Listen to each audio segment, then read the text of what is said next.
말씀 보겠습니다. 잠언 18장 9절 말씀입니다. 같이 읽겠습니다. 자기의 일을 게을리하는 자는 패가하는 자의 형제니라. 아멘. 잠언 18장 9절 자기 일을 게을리하지 마라 라는 제목으로 말씀 보도록 하겠습니다. 신자는 자기에게 주어진 일을 충성스럽게 감당하는 자입니다. 왜요? 우리가 하는 일이 사람이 맡긴 것이 아니라 하나님이 맡기신 사명임을 알기 때문입니다. 오늘 말씀을 통해서 이에 대해 함께 살펴보도록 하겠습니다. 오늘 잠언 기자는 자기의 일을 게을리하는 자는 패가하는 자의 형제라고 말하고 있습니다. 이것을 타번역본에서는 자기 일을 게을리하는 자는 멸망하는 자의 형제이다 라고 번역하고 있죠.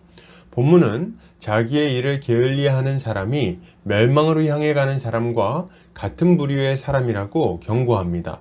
이것은 하나님이 주신 소명과 사명을 외면하고 게으르게 시간을 낭비하는 자에게 주는 엄중한 경고라고 볼 수 있는 거죠. 본문은 자기의 일을 게을리하면 패가하게 된다고 경고합니다. 여기서 자기의 일은 멜라카라는 단어가 사용되었는데 업무, 직업, 사업, 일 등의 의미를 가지고 있습니다.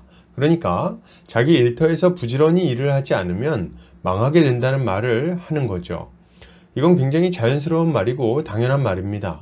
일을 열심히 하지 않고도 앞으로의 일이 잘 풀리고 또 하는 일마다 잘 될 것이라고 기대하기는 어렵기 때문이죠. 봄에 씨앗을 뿌리지 않고 낮잠을 자는 사람이 가을에 황금빛 물결을 기대할 수 있겠습니까? 가을에 땀을 흘리지 않은 사람이 겨울에 든든한 창고를 기대할 수 있겠냐는 말이죠. 불가능한 일입니다. 게으른 자들은 지금 해야 할 일을 뒤로 미루면서 시간을 허비하는 자들이에요. 그 결과는 뭡니까? 인생에 빈곤과 슬픔이 찾아오게 되는 것입니다. 그런데 이것은 세상살이의 원리만을 이야기하는 것은 아닙니다. 여기에는 더 깊은 영적인 원리가 있는 거예요. 하나님은 태초에 천지를 아름답게 창조하신 이후에 자기 형상대로 사람을 만들어서 그 아름다운 피조세계 가운데 두셨습니다. 그리고 사람에게 땅을 경작하며 다스리며 정복하라고 명령하시죠. 사람이 일을 하면서 살아가도록 하셨다는 말입니다. 이것은 사람이 하는 모든 일은 본질적으로 하나님이 주신 것임을 우리에게 알려주고 있는 거죠. 많은 사람들이 일하는 것은 싫어하고 노는 것을 좋아합니다. 그래서 심지어는 천국에 가면 영원토록 쉬고 놀기만 할 거라고 생각하기도 합니다.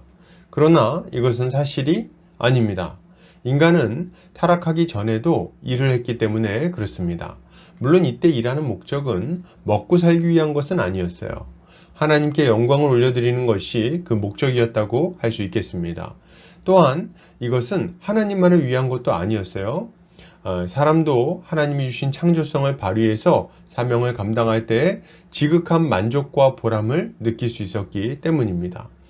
아담의 범죄 이후에 일의 목적이 먹고 살기 위한 것으로 바뀌게 되기는 했습니다마는 이 땅에 오신 예수 그리스도를 믿는 자들에게는 이 저주가 1차적으로 해소되어서 일의 목적이 다시금 하나님의 영광을 위한 것으로 회복되게 된 거예요.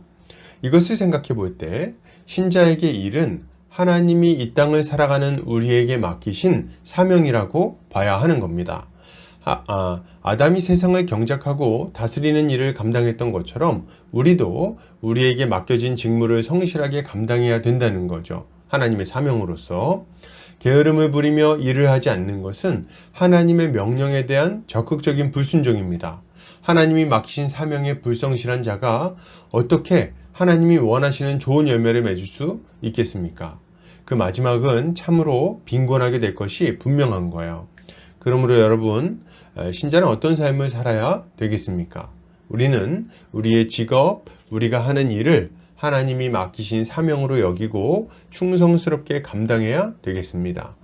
봄에 씨앗을 뿌리는 자들만이 가을의 결실을 기대할 수 있음을 알고 해야 할 일을 그때그때 해나가야 돼요.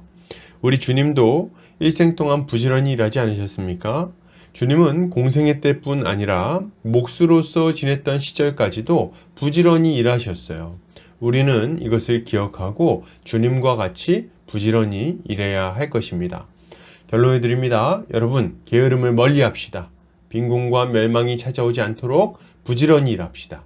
우리 주님이 맡기신 이름을 알고 충성스럽게 일합시다. 이것이 신자가 가져야 할 마땅한 모습입니다. 오늘도 주님의 지혜로 승리하는 성도님들 되시기를 주의 이름으로 축복합니다.